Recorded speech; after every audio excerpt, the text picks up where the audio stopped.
Welcome to Relevant Happenings. In this video, we'll look at relevant happenings of today. We'll see about how Taliban's rise in Afghanistan will impact India. Then we'll see about fortified rice scheme announced by Prime Minister in his Independence Day speech. We'll also see about Bharat Biotech's first nasal vaccine along with other relevant happenings. So let's begin.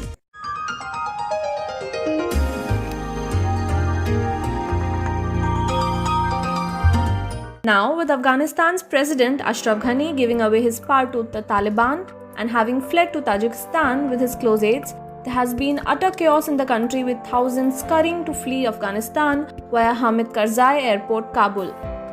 The Indian government has told Air India to put 2 aircrafts on standby for emergency evacuations. Meanwhile, the US military have taken charge of the Kabul airport, from where all civilian commercial flights have been suspended as countries continued the evacuation of their citizens. Now, how will resurgence of the Taliban in Afghanistan impact India?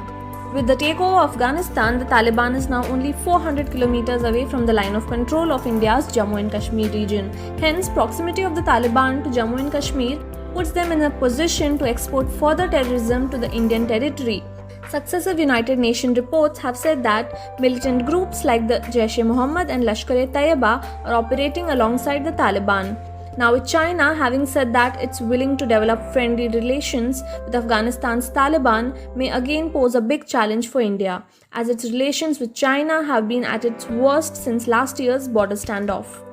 India has invested over $2 billion in aid in Afghanistan, which may now prove to be useless with the Taliban taking over Afghanistan.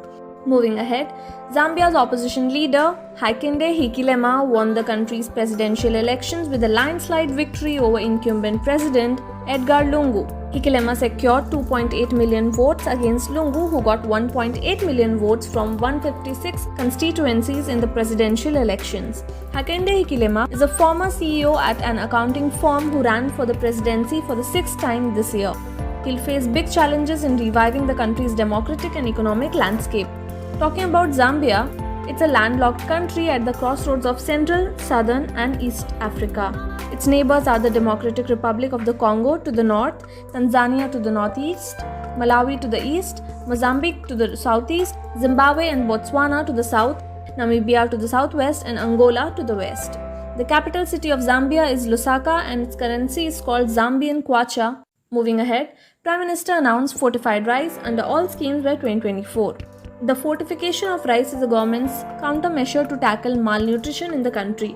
As per the Food Ministry, fortified rice is a cost-effective strategy to increase mineral and vitamin content in diet. The Indian government has now decided that rice being distributed through all government schemes will be fortified by 2024, be it the rice being sold at the ration shops or the rice being served to the children in their midday meals. Fortifying rice involves grinding broken rice into powder, mixing it with nutrients, and then shaping it into rice-like kernels using an extrusion process. These fortified kernels are then mixed with normal rice in a 1:100 ratio and distributed for consumption. So overall, the rice would be modified with addition of extra nutrients into it. Fortification of rice in India is also significant in countering malnutrition, as the government distributes over 300 lakh tons of rice through various government schemes under the National Food Security Act 2013 to address malnutrition. The fortification of rice has been earlier done by 7 countries in the world, including the USA, Costa Rica, Panama, Philippines and Papua New Guinea being some of them. Moving ahead, India's Bharat Biotech has received the approval to conduct a phase 2 human clinical trial for its nasal vaccine BBV154.